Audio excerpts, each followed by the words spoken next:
Assalamualaikum warahmatullahi wabarakatuh. Waalaikumsalam. A'udzubillahi minasyaitonirrajim. Bismillahirrahmanirrahim. Bismillah, alhamdulillah, wassalatu wassalamu ala rasulillah wa ala alihi wa sahbihi wa mawalah, la hawla wa la quwata illa billah. A'udzubillahi minasyaitonirrajim. Bismillahirrahmanirrahim. Ya ayyuhalladzina amanu taqullaha wabtaghu ilaihil wasilah wajahidu fi sabilihi la'allakum tuflihun. Amma ba'd.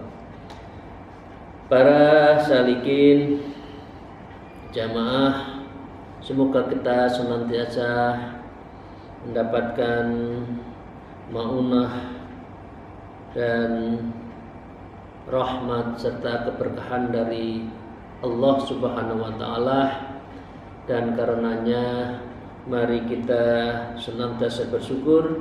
Alhamdulillahirabbil alamin. Salawat serta salam semoga tetap terlimpahkan kepada junjungan kita Nabi Agung Nabi Muhammad Rasulullah sallallahu alaihi wasallam biqauli Allahumma shalli wa sallim wa barik alaihi.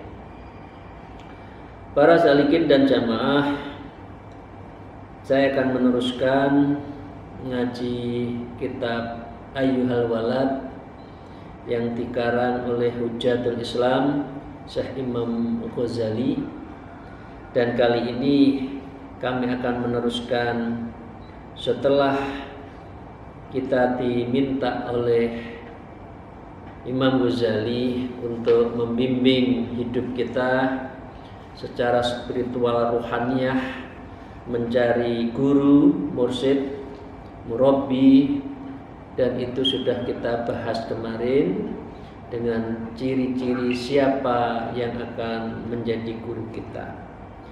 Karena itu kita akan bicara tentang adab di dalam mencari guru dan adab ketika sudah mendapatkan guru. Mungkin sedikit nanti ada adab menyangkut kita sesama murid kepada guru. Ibu dan bapak sekalian, para salikin, saya akan lanjutkan. A'udzubillahi minasyaitonirrajim. Bismillahirrahmanirrahim. Wa qala al-mu'allif fi hadzal kitab wa bihima bi ulumiha fit darain. Amin ya rabbal alamin. A'udzubillahi minasyaitonirrajim. Bismillahirrahmanirrahim. Wa huwa idza nurun minan anwarin nabi sallallahu alaihi wasallam yasluhu lil iftida'i bihi. Fahuwa apabila kita sudah menemukan tadi guru mursyid yang membimbing spiritual kita, karena itu semua biasanya insyaallah dibimbing dari segi nurani, bukan karena nafsu. Ini kalau sudah mendapatkan menurut ilmu tasawuf, berarti ada nurun min anwarin nabi, ada refleksi pantulan cahaya dari Rasulullah kepada kita yang semangat mencari guru itu kuat dan akhirnya mencari guru. Itu berarti adalah nurun min anwarin nabi. Ini berarti kita mendapatkan cahaya dari Rasul, ya. Maka dengan demikian yasluhu lil iktida'i bihi, maka yang layak inilah yang kita ikuti. Karena ilmu para murabbi, mursyid, guru itu tidak ada yang terputus dari Rasulullah. Sanadnya jelas, modelnya jelas, transmisi ilmunya jelas, semua itu baik estafeta ilmu rohaninya, ilmu tasawufnya itu ditransmisikan atau transfer of science tasawufnya itu dengan mekanisme sedemikian rupa. Nah, karena itu kalau kita sudah mendapatkan dan kita sudah berguru, insya Allah ini adalah nurun min anwarin nabi. Pertanyaannya, kalau belum tarekoh ini maaf, kalau belum ikut guru, apakah sudah terrefleksikan nurun tadi? Ya Allah alam ya, yang tahu diri kita. Tapi ini berlaku di dalam sebuah transmisi ilmu rohaniyah, ilmu spiritual, ilmu thariqah. Walakin wujuda mithlihi nadirun a'azzu minal kibriti ahmar. Akan tetapi bersikap seperti ini dan guru seperti ini adalah seperti ahmar itu merah, merah delima yang sulit. Guru yang dicari juga sulit, orang yang sadar untuk mencari guru juga tidak banyak. Karena ini adalah pilihan. Kalau batu banyak, di mana saja kita dapatkan bongkahan. Tapi kalau secuil atau setitik merah delima itu harganya mahal. Karena mahal biasanya jumlahnya sedikit.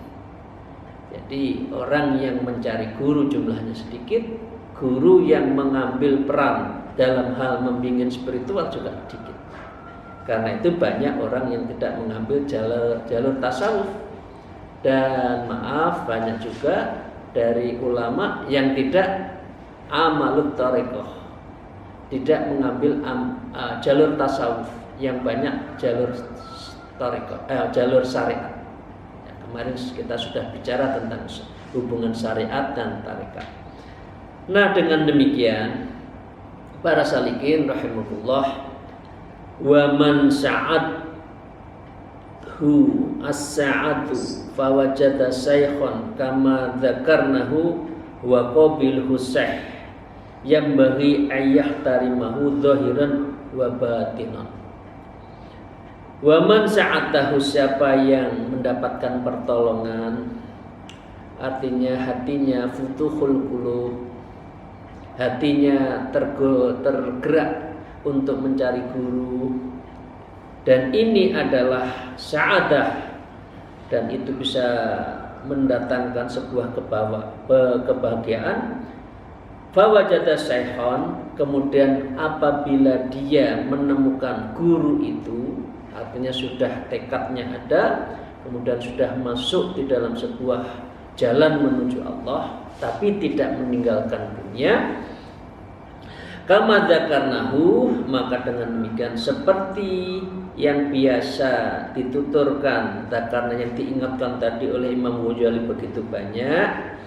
Wa qabilahu syekh, maka syekh itu seharusnya diikrarkan menjadi panutannya, menjadi gurunya, ya.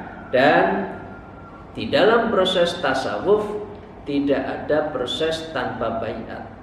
Jadi antara guru dengan murid harus ada baiat.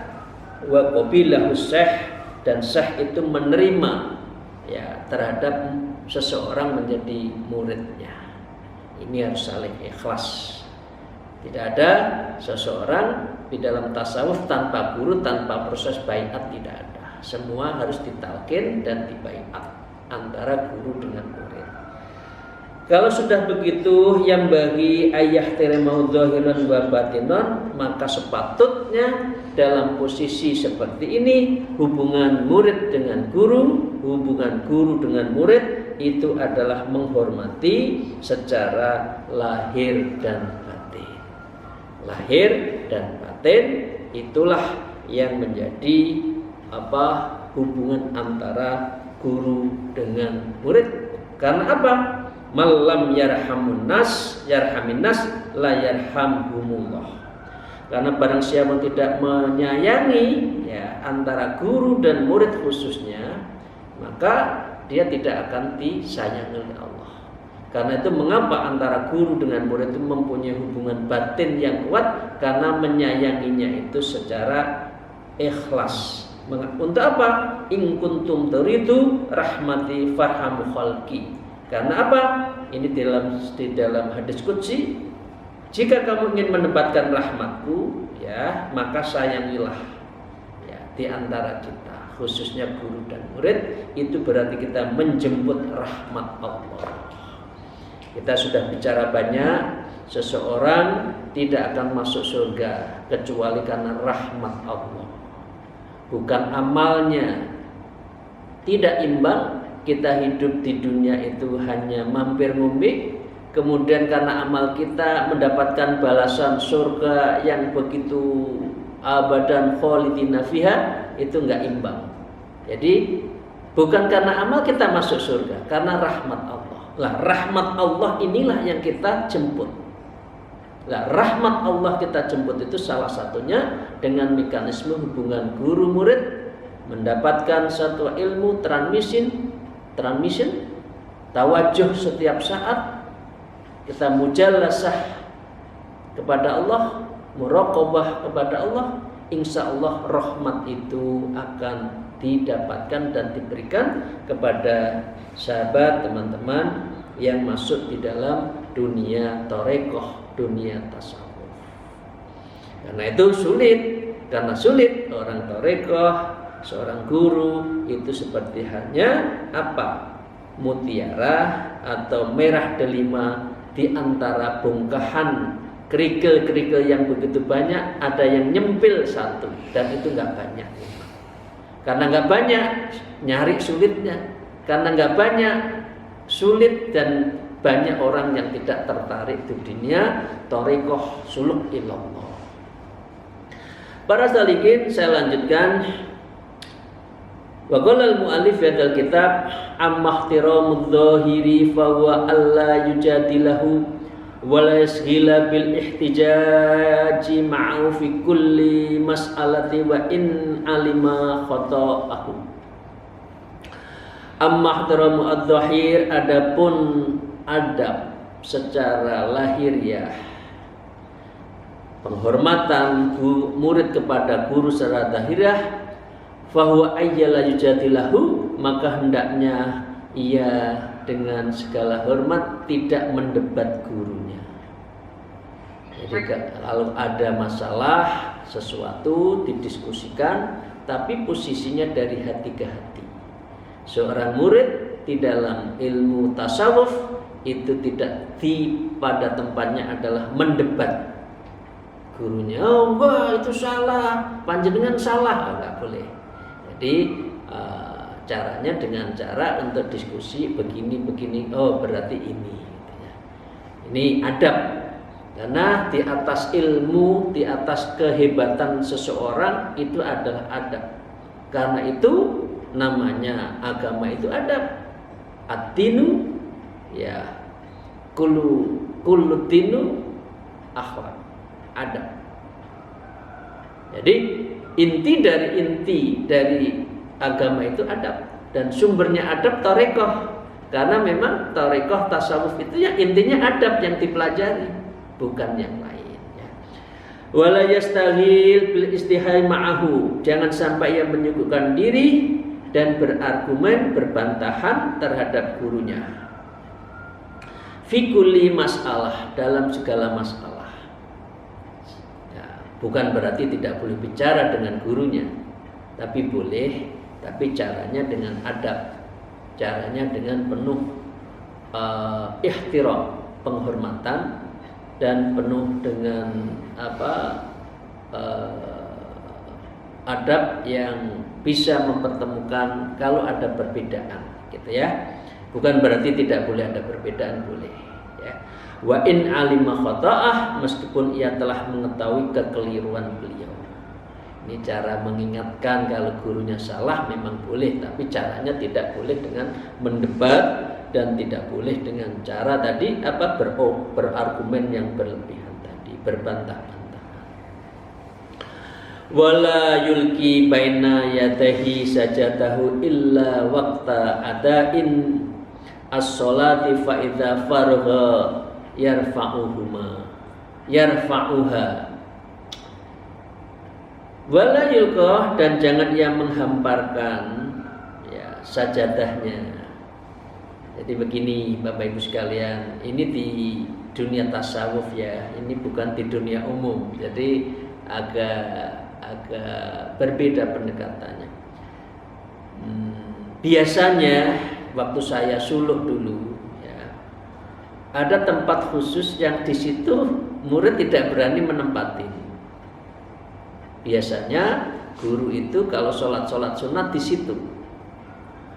Nah, Jadi tempat itu jangan digelarin sajadahnya untuk dirinya. Nah, ini biasanya ini adab juga. Jadi tempat khusus itu biasanya tempat munajatnya oleh gurunya. Kalau sholat sunat di situ. Jadi kalau murid yang paham biasanya tidak menempati sholat sunat menggelar sajadah di tempat sajadahnya gurunya. Nah, kadang-kala kita itu kan ya karena nggak tahu ya, karena bukan dunianya, sholat sunat di mana saja. Oke. Jadi itu ya. Dijajab loh, kecuali di waktu menunaikan sholat fardu. Kalau sholat fardu kan nggak boleh tempat yang luang, tempat yang kosong kan tidak boleh rapat. Sehingga dengan demikian itu harus dirapatkan. Murid siapa saja boleh sholat di tempat itu. Tapi kalau sholat sunat, ya jangan menempati tempatnya guru itu. Ya, oke ya, ini. Nah. Fa'idha faro yarfa'uha, maka dengan setelah selesai ia mengangkat sajadah tersebut. Jadi misalkan ada biasanya gurunya itu kalau sholat sunat, sholat fardu, taraweh tempatnya di situ, ya. Kok hari itu kosong kemudian ditempatin, maka jangan meletakkan sajadah itu di situ terus. Jadi sajadah itu dilipat lagi menjadi kita. Bahkan ibu dan bapak sekalian, di dalam praktek biasanya para guru itu mempunyai sajadah yang ditinggal di pasolatan ya, tempat imamannya. Nah, biasanya murid yang bagus itu berlomba-lomba untuk menggelarkan sajadah gurunya untuk tempat sholat gurunya. Nah, ini ya. Nah, ini boleh disenengin, boleh tidak. Tapi di dunia praktek antara guru dan murid dalam ilmu tasawuf seperti itu. Artinya ta'ziman wa ikraman, guru kepada murid, murid kepada guru itu seperti itu. Bahkan terompahnya seperti itu juga, datang dihadapkan, ya pulang dihadapkan. Begitu turun dari masjid sudah tinggal memakai, dan itu dilakukan oleh siapa? Oleh Ibnu Gusmi. Gusmi waktu mondok seperti itu. Beliau asik melayani gurunya, kemudian terompahnya dibersihkan, begitu masuk ya ditunggu terus dibalikkan, nah, sehingga guru itu tidak repot untuk langsung jalan memakai sandalnya itu ya. Apa akibatnya? Beliaulah yang akhirnya menjadi min auliya. Gus Dur di hadapan Gusmi, Ki Ahmad Siddiq cukup seperti itu juga. Beliau takzim. Jam 1, jam 2 malam dipanggil oleh Gusmi, datang. Meskipun dalam beratus-ratus kilo. Itulah takzimnya seorang guru, murid kepada gurunya. Itu ya, kita bisa lihat kan di YouTube itu, katakan Gus Dur datang di tengah malam di tempatnya guru. Nah, itu menjadi bagian dari penghormatan. Wala yukthirun nawafil sholati bi hadratih, dan Anda tidak banyak melakukan sholat sunnah di saat beliau hadir. Jadi misalkan menjelang sholat sunnah, sholat wajib, biasanya gurunya sholat sunnah itu biasanya hanya sekali, selebihnya sebelumnya itu mungkin sholat di tempat khususnya. Nah, kalau murid jangan terlalu banyak melakukan sholat sunnah di hadapan gurunya. Nah artinya boleh ikut sholat sunat yang banyak sebelum gurunya hadir. Jadi jangan murid itu masuk di dalam sebuah shaf menjelang adzan, ya, menjelang iqomah, sholat sunnah, terus gurunya datang, wah ini belum qomat, sholat terus. Itu tidak dalam posisi adab di dalam ilmu tasawuf, karena dia cenderung untuk pamer amalannya di hadapan guru, itu tidak boleh ya. Ini saya menyampaikan adab ya, ini bukan berarti baik atau jelek, tapi inilah di dunia di dunia tasawuf. Betapa ikraman wa ihtaraman antara guru dan murid kepada guru.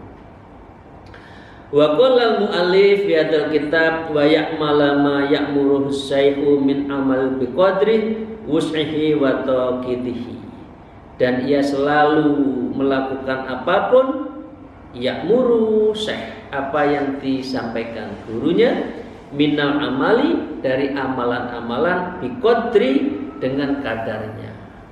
Bahasa lain gini, jangan terlalu banyak minta amalan pada gurunya.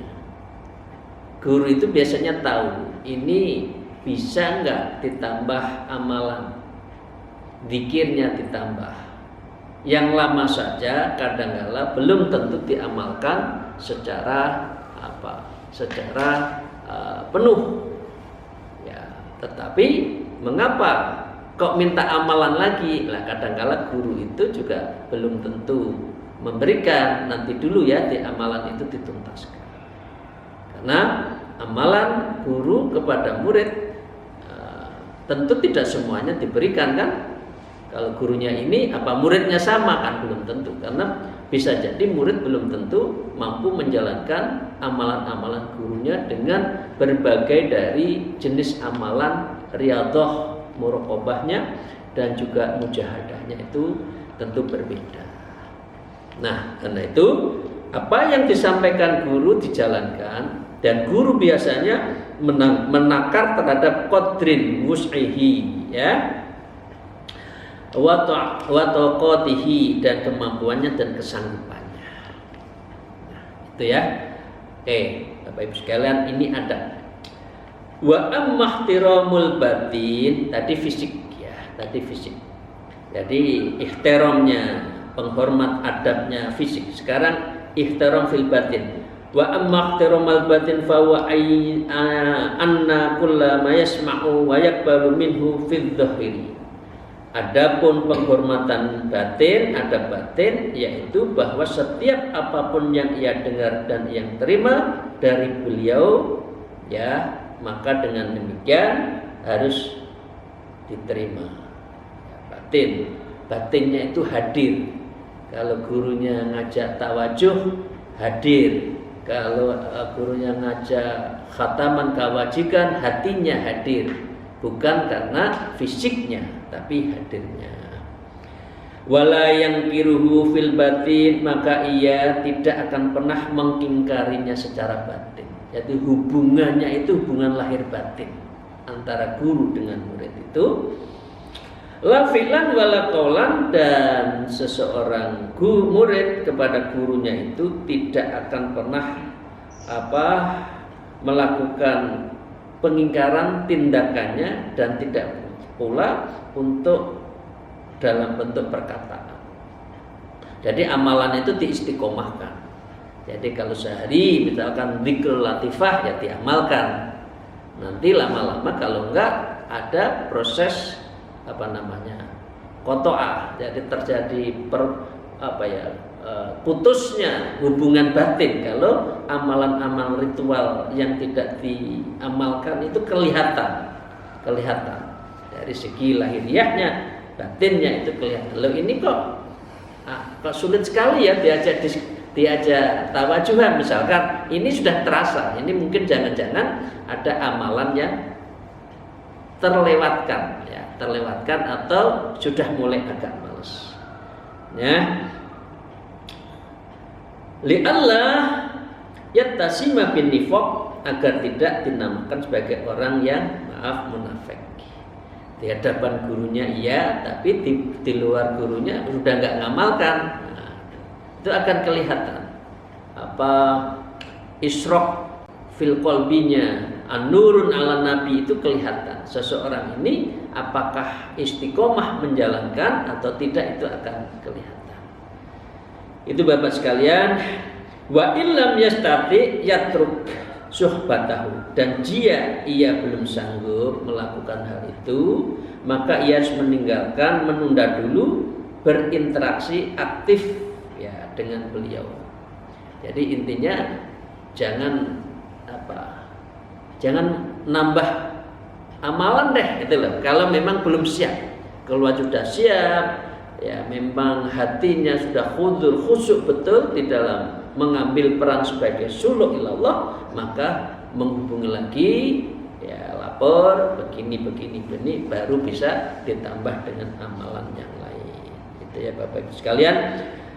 Ilah ayyuwafiqah batinu dhahirah, sampai ia dapat menyesuaikan batin dirinya dengan lahiriahnya kepada guru. Jadi guru dengan murid itu lahir batin, amalan yang kita pegang, kemudian kita melakukan hubungan batin secara bersama-sama. Karena itu seorang guru tidak akan pernah tidak mendoakan muridnya setiap saat, di dalam semua momen, di dalam semua event, selalu mendoakan pada wa khulafaihim wa muridihim wa mursyidihim kulluhum, itu semua didoakan biridillah wa fis syafa'atir rasulullah, ya, wabil karamati guru-guru kita.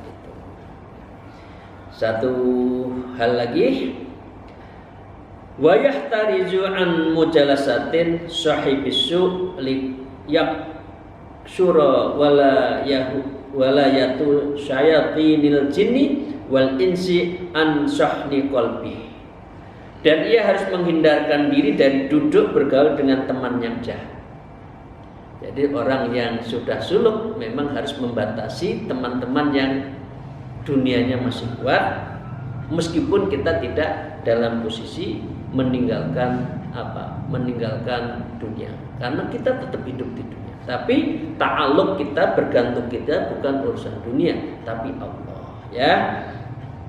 Mengapa ini sahibus su', ya, orang yang terlalu mujalasah dengan orang yang keduniaan itu adalah selalu ada yang su', yang jelek, dan kita harus lihat suruh wilayatus syayatin, dan kita harus menjaga godaan-godaan setan itu, ya. Setan itu berbentuk apa? Jin wan nas, minal jin nanti wan nas. Ada orang yang goda itu manusia, tapi ada juga yang goda adalah jin. Ada juga jin yang masuk di dalam diri manusia, perilakunya dan mengganggu kita, ya. Ansahnil qalbi, sehingga dengan demikian dia itu yang tadi masih dalam keadaan dunia, dia itu akan menaburi hatinya itu, ya. Jadi dengan demikian para salikin rahimakumullah, di dalam peringatan agar kita tidak terlalu banyak kepada orang bermujalasah dengan orang-orang yang jauh dari Allah, karena masih duniawinya sangat kuat. Ini seperti yang disampaikan oleh ketika ceritanya Nabi Musa mewahyukan, la tujalis ahlal hawa wa yahditsu fi qalbika mal lam yakun. Jadi ini pentingnya, kalau aura kita masih suluk, aura kita tasawuf bersama tasawuf enak. Tapi kalau sudah berbaur, ya itu tadi, kalau kita belum kuat, kita akan larut, kita akan tadi apa? Sahnil qalbi, kita akan ditaburi sesuatu yang tidak benar. Karena itu la tujalisu ahlal hawa. Karena itu Nabi Musa menjelang mendapatkan apa? Nabi Musa menjelang mendapatkan wahyu, maka dikatakan jangan kamu bergaul dengan orang-orang yang menurutkan hawa nafsumu. Fayuhaddisu fi qalbik malam yakun, nanti mereka akan menceritakanmu dalam hatimu sesuatu yang tidak ada. Sesuatu yang tidak ada itu artinya sesuatu yang muspro. Yang muspro sisi apa? Dalam posisi yang fana. Fayasfi millautis syaitonah, maka hatinya bisa bersih dari noda kotoran bersifat setan itu kalau kita itu mujalasahnya, tawajuhnya, muhaddasahnya berkaitan dengan ilmu-ilmu batin. Wa ala kulli halin yahtarul faqru alal ghina, dan dalam segala hal ia harus memilih dalam keadaan fakir, artinya membutuhkan Allah. Ya, dia fakir. Fakir itu bukan hanya pengertian miskin. Fakir itu pengertiannya membutuhkan. Dilalah kalau fakir dalam konteks ekonomi membutuhkan bantuan sehingga fakir miskin.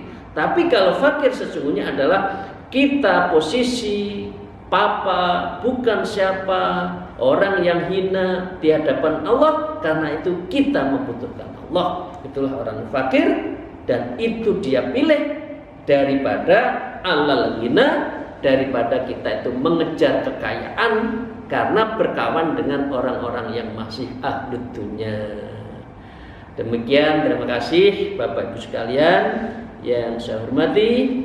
Moga-moga pertemuan ini mendapatkan ridho dan maunah dari Allah Subhanahu wa taala. Mohon maaf jikalau apa yang saya sampaikan di forum yang mulia ini ada kesalahan dan menyinggung kepada siapa saja.